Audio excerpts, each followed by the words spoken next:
Maintenant, est-ce qu'on est prêt ou pas prêt? Moi, je dirais il y a une situation à laquelle on doit faire face. Il y a le Covid-19 qui est là.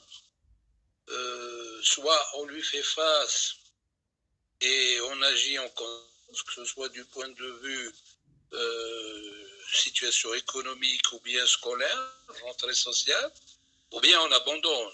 Donc moi je pense que on doit faire face, on doit vivre avec, et on doit se protéger en respectant les consignes sanitaires prodiguées par des spécialistes. Maintenant, il faut agir en fonction de nos moyens. J'ai eu l'occasion d'assister par vidéo et visio à une rencontre. On est dans l'international de l'éducation. Donc l'international de l'éducation a organisé une rencontre avec les spécialistes de l'UNESCO et j'ai eu l'honneur de participer. J'ai moi-même posé la question sur la distanciation sociale, parce que c'est elle qui nous pose problème en Algérie dans la scolarité des enfants. La réponse, il y a une seule solution, c'est travailler par groupe. Donc si on arrive à travailler par groupe ici dans notre pays en Algérie, je pense qu'on peut faire face avec comment respecter cette distanciation sociale, c'est en divisant les classes par groupe. Donc on doit automatiquement diminuer autant soit peu le volume horaire, donc on peut le faire. Mais aussi, il doit y avoir du sérieux de la part des responsables au niveau local. On doit préparer des plans A, des plans B, des plans en quelque sorte de rechange. On a besoin d'eau, on a besoin du savon. Et au fin fond de l'Algérie, l'eau peut manquer dans les robinets. Donc il faudra prévoir des citernes d'eau qui vont alimenter les écoles. Il faudra prévoir la restauration des enfants par service, par plusieurs services. Et il faut prévoir aussi, par exemple, des bavettes dans l'établissement. En cas d'un élève n'a pas sa bavette, lui donner une bavette et non pas le renvoyer à la maison avec une bavette.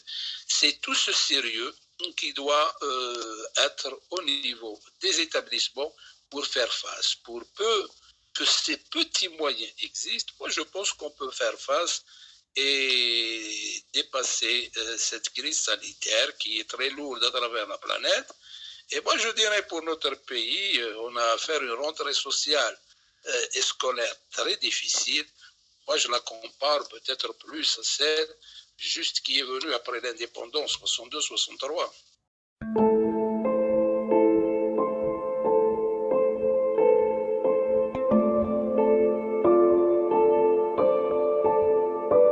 Oui, on a reçu un protocole et avant ce protocole, donc j'ai participé à des débats avec mes camarades de l'enseignement supérieur. J'ai prodigué aussi certaines mesures, comme par exemple la création d'une commission de suivi pour l'application des recommandations pour la protection des enfants du Covid-19. Cette commission, elle est nécessaire, on doit être présente pour suivre l'évolution à l'intérieur de l'établissement.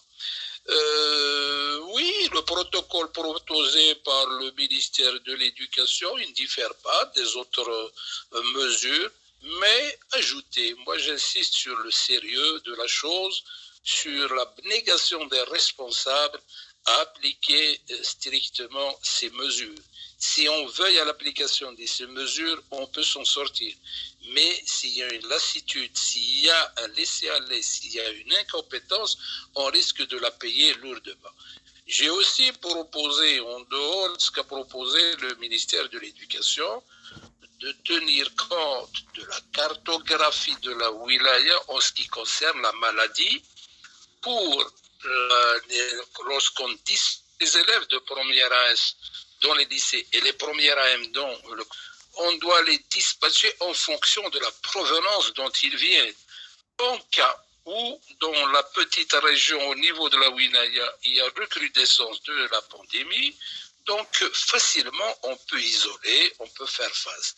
Il y a des mesures de réflexion que l'on doit mener.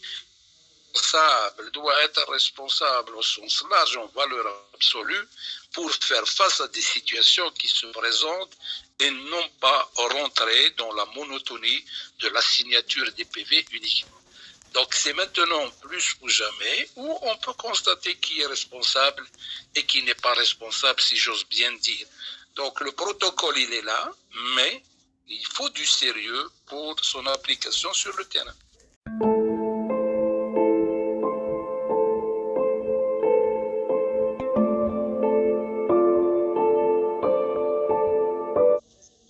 On a eu une rencontre, ça fait longtemps, avec le staff du ministère de l'Éducation et personnellement avec le ministre tête à tête pendant 20 minutes. On en a parlé de la réforme, on en a parlé de l'examen du BEM, on a parlé de l'examen du bac, effectivement, on a du problème pédagogique qui se pose là, par-ci, par-là, mais on n'a pas parlé des mesures de sécurité pour la rentrée scolaire. Donc jusque-là, il n'y a pas eu de rencontre. Ajouter aussi le problème de la distanciation qui doit être entre tout le monde. Donc la rencontre, il n'y a pas eu de rencontre jusqu'à maintenant.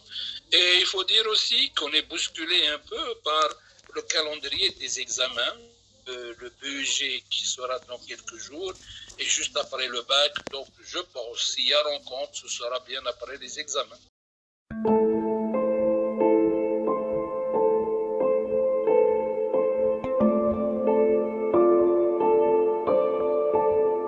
Des craintes existent. Moi, des craintes, s'il y a des craintes, moi je les mettrais sur le domaine incompétence de certains responsables au niveau local. Voilà nos craintes. Sinon tout le monde est interpellé, tout le monde est concerné. Il y a une situation qui commence depuis la famille jusqu'à l'école. Toutes les familles aussi algériennes doivent s'impliquer. On doit veiller à ce que nos enfants portent les bavettes, à ce que nos enfants lavent les mains souvent avec du savon, avec le gel alcoolique aussi s'il y a nécessité. Mais à l'intérieur de l'établissement, donc, comme j'ai parlé d'une commission, elle doit veiller à l'application. Donc, il faut faire avec, il faut agir ensemble. C'est un mouvement d'ensemble qu'on doit avoir pour faire face. Parce que moi, j'ai dit tout à fait au début, il faut faire face avec les moyens de bord dont on dispose. Si on n'a pas d'eau dans le robinet, on ne va pas croiser les bras. Moi, je parle des responsables. Dire qu'il n'y a pas d'eau, non, il faut préparer un plan B, il faut préparer tout ce qu'on peut alimenter avec des citernes, parce qu'au fin fond de l'eau n'est pas disponible 24 heures sur 24, comme dans certaines villes. Donc il faudra penser à tout ça. Mais moi j'ai l'impression qu'il y a une lassitude, un laisser-aller chez certains responsables, et ma crainte, elle est de ce côté-là.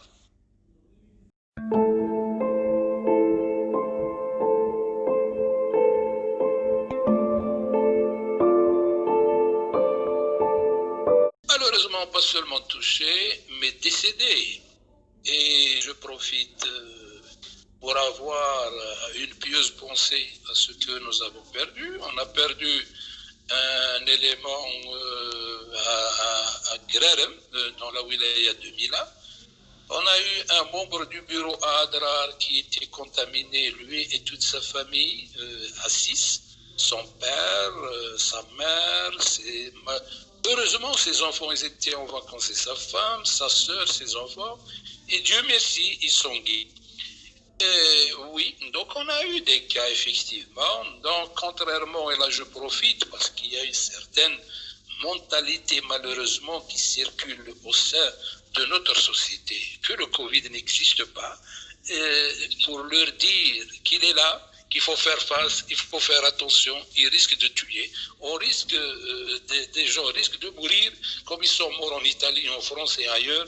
Donc il y a lieu de prendre au sérieux les recommandations sanitaires dictées par les spécialistes de la santé.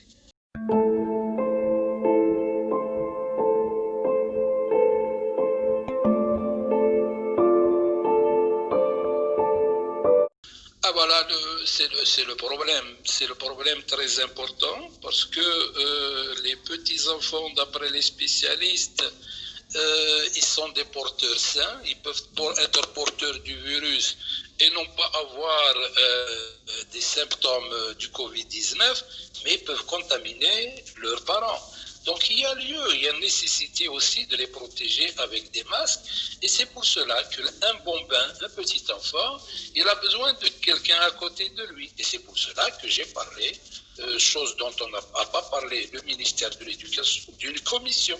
Dans chaque établissement, il doit y avoir une commission qui va veiller. L'enfant, oui, il doit porter le masque, mais on doit être tout le temps à le surveiller. S'il est mal placé, s'il n'arrive pas à le mettre, on doit vivre avec cette situation. On n'a pas d'autre choix. Donc même le petit enfant du primaire, il doit le porter. Mais on doit être à côté de lui plus que le préadolescent qui est au lycée et au collège. Donc on doit veiller beaucoup plus à l'application des mesures sanitaires dans les écoles primaires. On a affaire à des bons bains que ailleurs. Ailleurs aussi, il n'y a pas à négliger. Mais on doit avoir une oreille très attentive aussi pour l'école primaire.